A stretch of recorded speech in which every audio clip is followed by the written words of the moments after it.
Mickie James comes into WWE.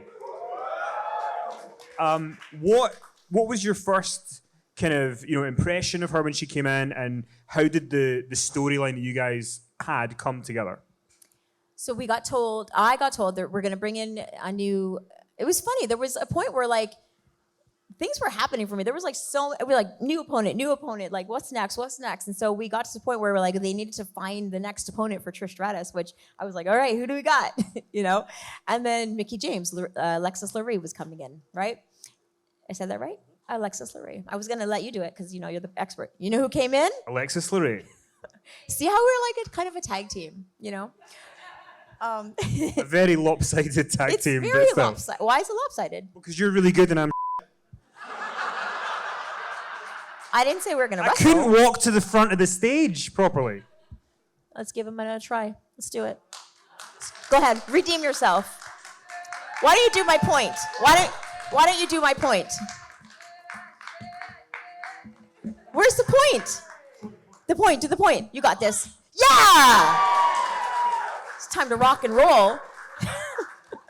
I love it. Oh, she was so excited. I mean, that like excited character she did was a little bit actually in her because, and we always say, a lot of the times she didn't stalk me though, but a lot of the times we are who you see out there. And the ones that really resonate with the audiences are the ones that are very true and authentic themselves. They are their authentic self. They are. You want to say that again? They are their authentic self. Hey! you do it. They are their very authentic selves. Oh, you threw in the very, and that's why it. They are their authentic selves. Was that a Canadian accent you did it with? Eh? This guy.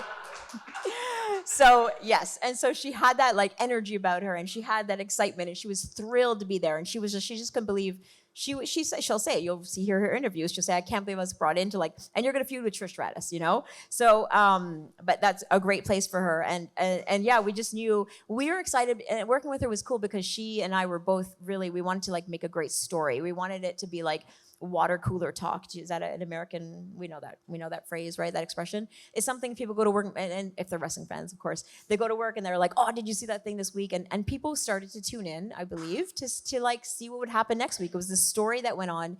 We have this thing, it's like the hashtag longest rivalry ever.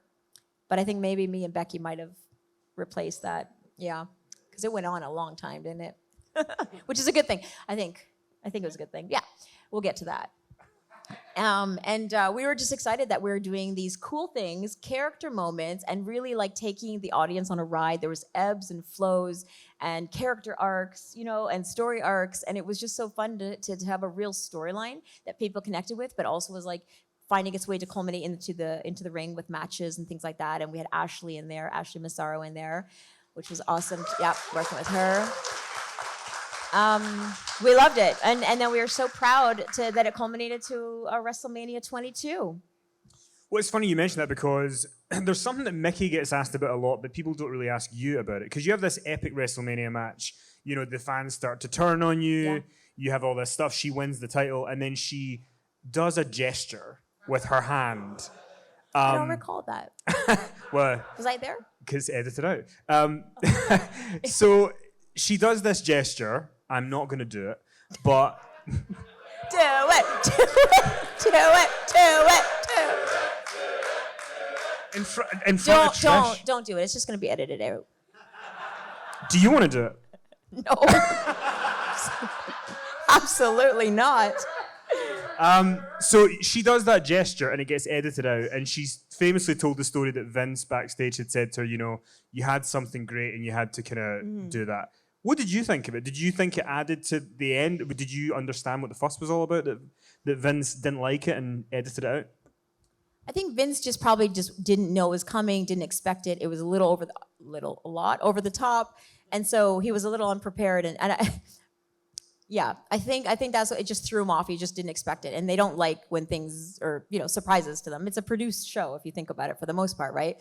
But I kind of give her kudos for being thinking in the moment, feeling the moment, straight. The moment. We'll now refer to this as the moment.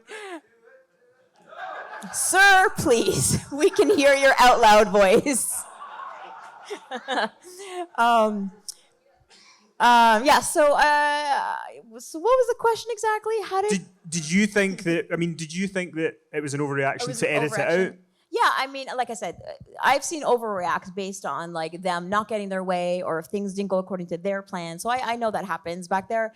Was it a little was the entire thing as it is over the top? And yeah, but I think our characters and our storylines, it kind of like, that's what that character would do, I feel like. You know what I mean? It felt fitting for the character. And I bet you if a guy did something along the lines of that level of what that character would do, I'm pretty sure they may not have gotten in trouble.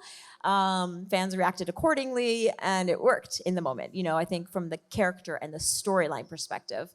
Yeah, but, you know, it got edited out, so. And you are not doing it? I am not doing that. You said once that you never used the term diva to talk about yourself because you didn't feel like it fit you. So, you know, over the years, you were in Diva's videos, Diva's magazines, while you were also doing your wrestling stuff. Talk about the kind of idea that the Diva moniker didn't really fit you. Well, I see what they were trying to do. They were trying to brand us as this, you know, group of women, which I think is a cool idea. I'm all about the marketing. I'm very marketing focused, and I do my own businesses and myself and my social media and all that stuff, so I get it.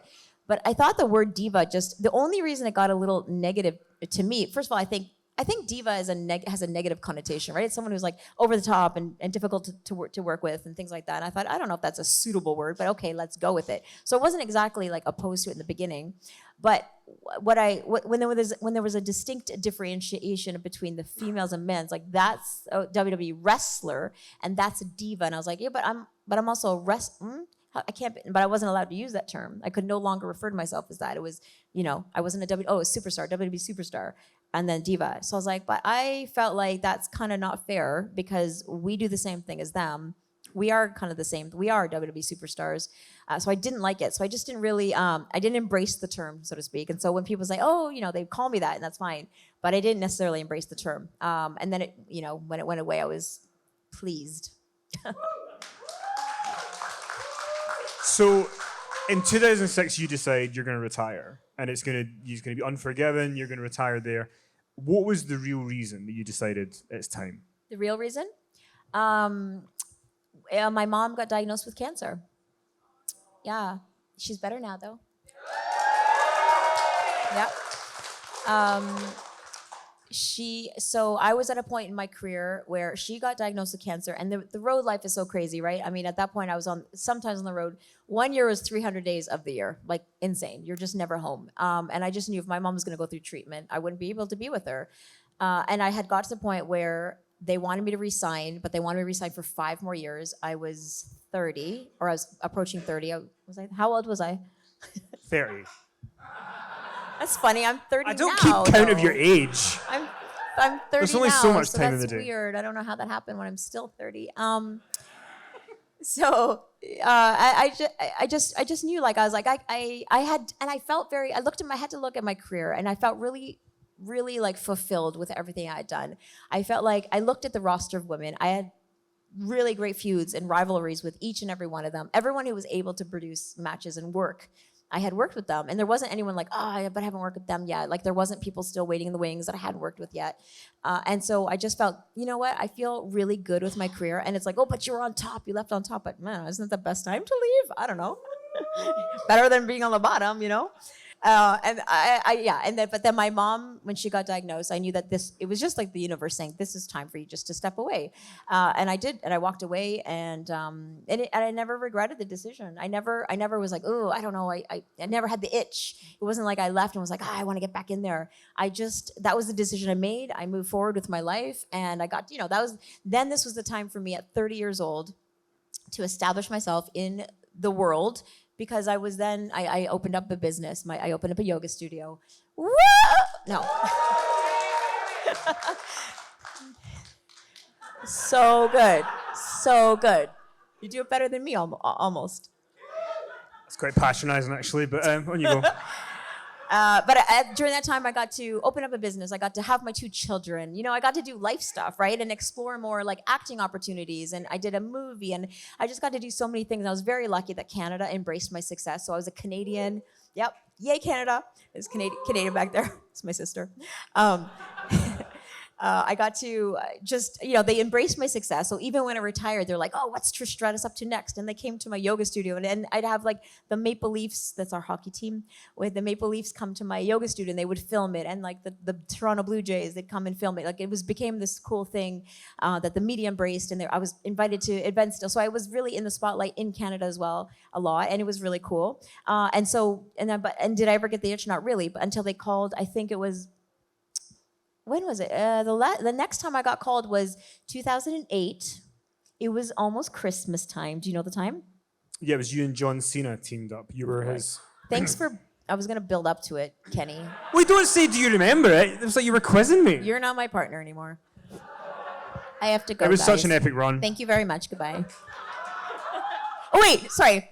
Kenny, you have to leave now. It's my show. Okay. Settle down, Trish. Settle down. Anyway, so that was I hadn't like been involved or maybe I always keep on top of it and I always watch my wrestling because you know that's what we do as wrestling fans, just never stop watching wrestling. And then when they called, it was very cool because they're like, so we have this idea, it's going to be a surprise, it's you know, it's Beth Phoenix. I'm like, I would love to work with Beth Phoenix, right, woo, yes. Santino, who's like so amazing and so entertaining. And then John Cena's the whole show's gonna be like, he's got a, you know, mystery partner and who's it gonna be? And, you know, people were speculating it'd be Santa Claus. But it wasn't. And it was kind of like, reminds me of like old school wrestling. I remember as a kid, you remember when you watched back in the day, and I guess it kind of does it now, but not as much. Remember the thread of main event? It would be like all this, like this pre-tape and this vignette, everything along the way would lead to the main event. So that's what they did. They told that story throughout the whole show, which was so cool. And people did not expect it because I'd been like away from the business for 2 years at that point. Now I retired in 2006. It's now 2008. I'd been retired and like not even touched wrestling, you know. And so it was a huge surprise and hometown crowd, pop big time in Toronto. And so that was fun. So it was good to go back. And then I went back for WrestleMania with Snooki. Well, we'll get to that. We'll get there. We're not there yet. No. Shh, we're not there yet. Shh. But I did want to ask you. I know this is hypothetical, Okay. and maybe I'm just imposing a narrative on you here. Ooh. But your mum got better, right? So your mum got better. Yes. We're in 2006, Trish.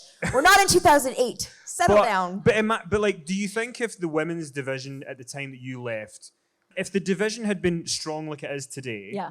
do you think that would have convinced you to go back to wrestling full time again a couple of years? Because you kind of came in and out again for years. Yeah, no, I was pretty good. I was good to retire at that point. I felt, like I said, very fulfilled with my career. Didn't think I was like, I didn't have that dream, you know, something. I didn't think there was anything missing from my career. Turns out I was wrong. However, at the time, I didn't feel that. And these little things coming back for these little stints gave me enough to just dip my toes into the water and then go back. You know what I mean? And it was enough. And I was doing things that were like super fun and fulfilling, like running my business and doing movies and things like that. And so I had so much fun doing that stuff. I did a couple TV shows. I was, you know, just doing other things. And so I never had that. I just, even if I was watching, oh, you're saying because the division got really bad. And so that's why I didn't go back. I did not say that. The Divas title was introduced. I didn't say anything else. But no, you mentioned Snooki. Yeah. There's a very famous moment that we need to talk about. So WrestleMania 27, it's you, Snooki, and John Morrison. Correct. Against Vicky, Dolph, and... Laycool. Laycool. Laycool and Dolph, not Vicky.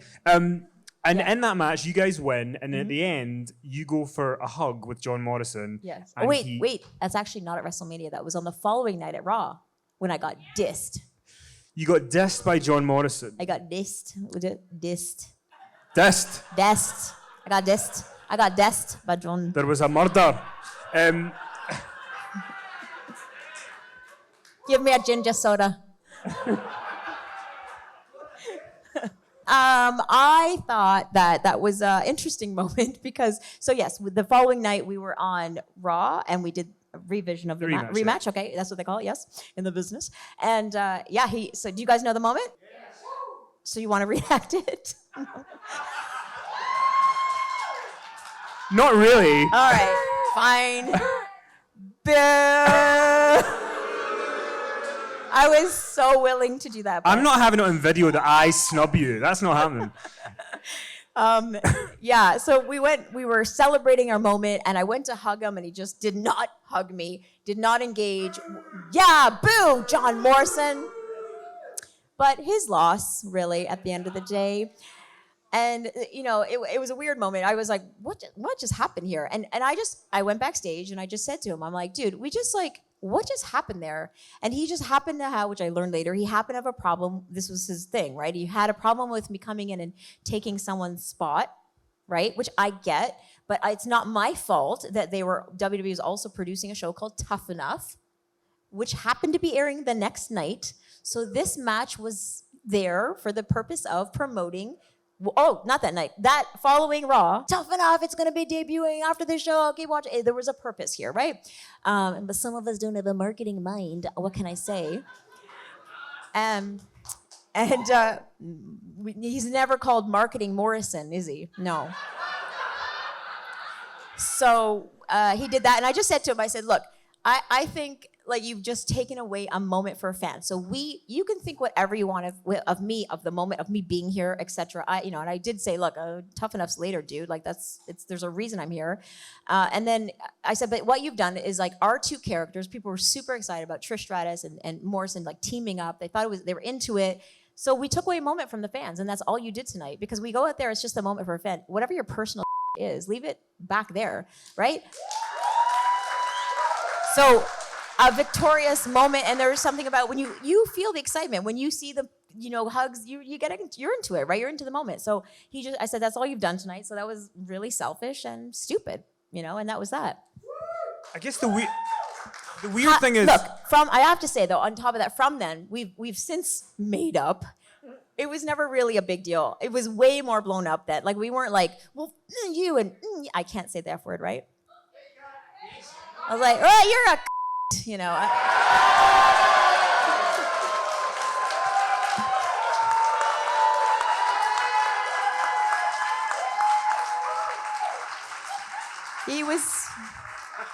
was being a so. John Morrison is a you heard it here first. No, just sorry. It doesn't roll off the tongue, does it?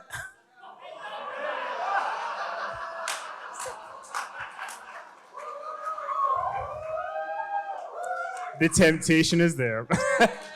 Okay, enough. Stop cheering for me so much, you guys. But the weird thing was that you had And wait, we've since made up. You since made up. We've since made up. We're good. I just saw him. Yeah, in, but in let's get back to Manchester. the good stuff. Because he was with Melina at the time. Yes. And but you'd worked with Melina, so you would think that like there's no beef with you and Melina, so things would be fine. It was a strange choice. It was strange. To do it to you, the nicest woman in wrestling. Oh, thank you. Because I'm Canadian, right? We have that reputation. Thank you, Trish.